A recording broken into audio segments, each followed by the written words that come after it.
Assalamualaikum warahmatullahi wabarakatuh. Alhamdulillahi rabbil alamin.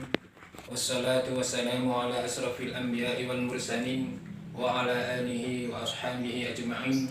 Asyhadu an la ilaha illallah wa asyhadu anna Muhammadar Rasulullah. Allahumma salli wa sallim ala sayyidina Muhammad wa ala ali sayyidina Muhammad. Amma ba'd. Para Bapak Ibu hadirin rahimakumullah.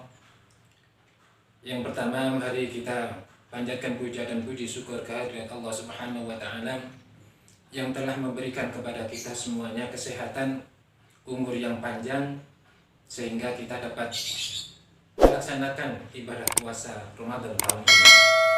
Salawat serta salam kita aturkan kepada junjungan kita Nabi Agung Muhammad SAW yang kita tunggu syafaatnya di yaumul hisab nanti, dan semoga kita semua termasuk umat beliau dan mendapatkan syafaat dari beliau. Amin amin ya rabbal alamin. Hadirin hadirat kaum muslimin wal muslimat, pada kesempatan yang sangat berbahagia ini di bulan Ramadan tahun ini, bulan Ramadan adalah merupakan bulan yang kita nanti-nantikan, yang kita tunggu-tunggu, karena di bulan Ramadan ini Allah membuka pintu rahmat kepada kita semuanya. Di bulan Ramadan ini juga Allah akan mengampuni dosa-dosa kita.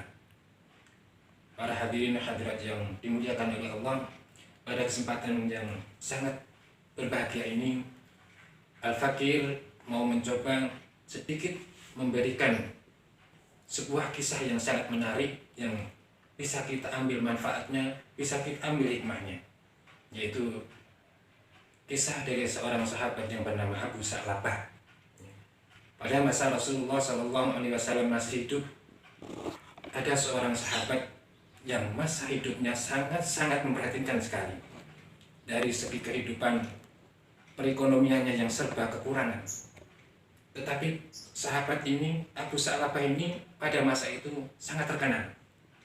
Beliau adalah seorang yang rajin dalam melaksanakan ibadah sholat berjamaah bersama Rasulullah, bersama dengan para sahabat-sahabat Rasulullah. Tetapi setiap selesai melaksanakan sholat fardu, selesai melaksanakan sholat berjamaah bersama Rasulullah, bersama sahabat, Abu Sa'labah ini langsung pulang.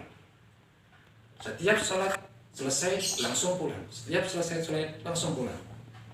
Sehingga pada suatu saat Rasulullah SAW menemui sahabat Sa'labah ini dan ditanya sahabat Sa'labah, "Wahai Sa'labah, ada apa gerangan? Setiap selesai sholat saya perhatikan kamu langsung pulang. Setiap selesai sholat saya perhatikan langsung pulang." Akhirnya sahabat Sa'labah ini menceritakan kepada Rasulullah SAW tentang bagaimana perihal kehidupan sehari-harinya.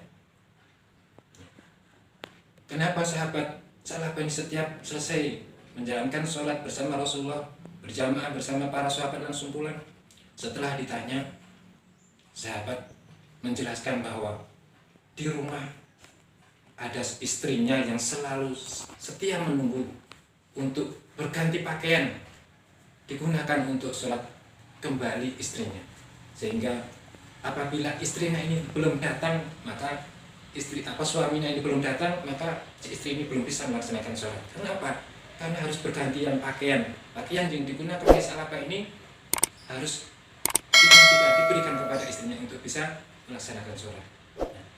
Dari pemaparan sebuah cerita ini bisa kita garis bawahi, bisa kita simpulkan bagaimana kehidupan Sa'labah ini yang serba kekurangan. Untuk sholat saja pakaian harus gantian sama istrinya.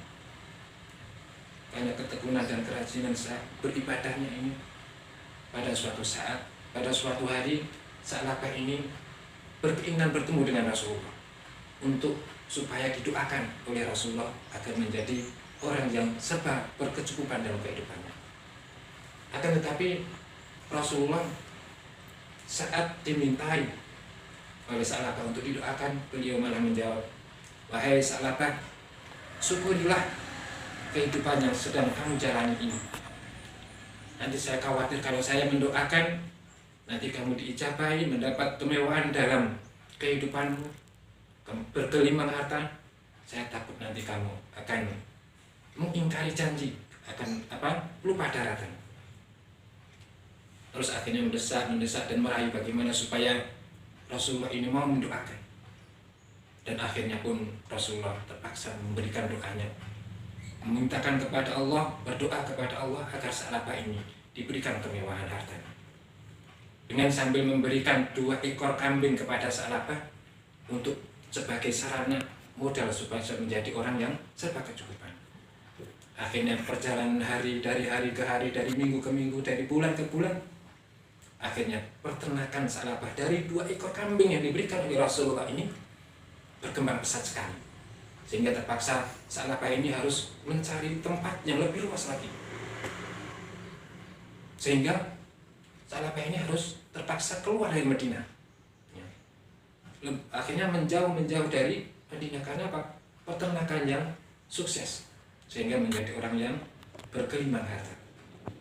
Setelah sukses dalam peternakan, yang dikhawatirkan oleh Rasulullah akhirnya apa? Menjadi kenyataan, menjadi lupa daratan. Menjadi lupa daratan. Setiap sholat dilihat Rasulullah, mana Sa'labah? Tidak kelihatan.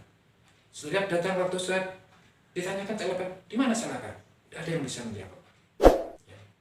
Mungkin sibuk dengan urusan duniawi karena sekarang sudah menjadi orang yang sukses dengan peternakan kambingnya.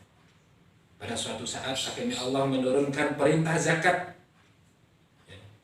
karena dari sebab musabab saudara Sa'labah ini yang akhirnya dari kehidupan yang miskin kemudian minta didoakan oleh Rasulullah menjadi orang yang sukses, dan akhirnya pun lupa daratan, lupa janjinya kepada Nabi Muhammad bila sukses nanti tetap akan bisa melaksanakan sholat berjamaah bersama-sama. Akhirnya setelah turun perintah zakat, Nabi Muhammad mengutus kepada 2 sahabatnya untuk mendatangi dan mencari saudara Sa'labah dengan membawa surat perintah untuk penarikan zakat, karena peternakan yang dikelola oleh Sa'labah ini sudah mencapai batas nisab untuk ukuran zakat malnya. Setelah 2 sahabat utusan dari Rasulullah ini bertemu dengan Sa'labah, apa jawaban Sa'labah? Sa'labah tidak menghiraukan sama sekali, dan malah mengira zakat ini merupakan pajak, yang harus dibayarkan. Akhirnya menyuruh 2 orang ini kembali. Akhirnya pun 2 sahabat ini pulang menghadap kepada Rasulullah dan mengabarkan kepada baginda Rasulullah SAW, wahai Rasul, saya sudah bertemu dengan saudara Sa'labah, dan Sa'labah ternyata tidak mengindahkan apa yang baginda sampaikan kepadanya. Melalui surat yang baginda sampaikan, yang sudah saya bacakan kepada saudara Sa'labah, Sa'labah tidak mau mengindahkannya. Mendengar kabar semacam ini, apa yang dikhawatirkan Rasulullah menjadi kenyataan, dan Rasulullah pun mempunyai raut wajah yang sangat-sangat kecewa. Tentunya juga marah. Akhirnya berdoa kepada Allah agar mendapatkan balasan yang setimpal. Setelah Nabi Muhammad SAW mengucap semacam ini, sahabat yang mendengar akhirnya ada yang bertemu dengan saudara Sa'labah dan mengabarkan apa yang dirasakan oleh Rasulullah SAW. Akhirnya Sa'labah ini merasa malu karena tidak mau mengindahkan membayar zakat, merasa malu dan berkeinginan untuk minta maaf dan mau membayar zakat. Akhirnya Sa'labah ini berangkat menuju ke Madinah menjumpai Rasulullah.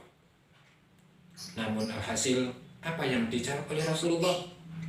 Rasulullah menolak zakat yang diberikan oleh saudara Sa'labah ini.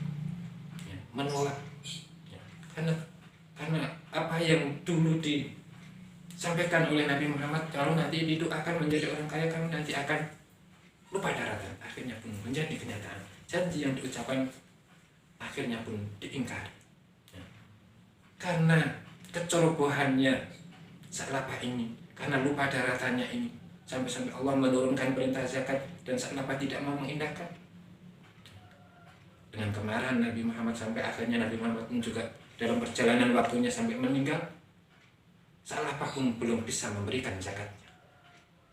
Dan di masa kepemimpinan setelah wafatnya Rasulullah, dilanjutkan oleh sahabat Abu Bakar. Abu Bakar pun menolak zakat yang diberikan oleh saudara Sa'labah ini. Para hadirin muslimin dan muslimat yang dimuliakan oleh Allah,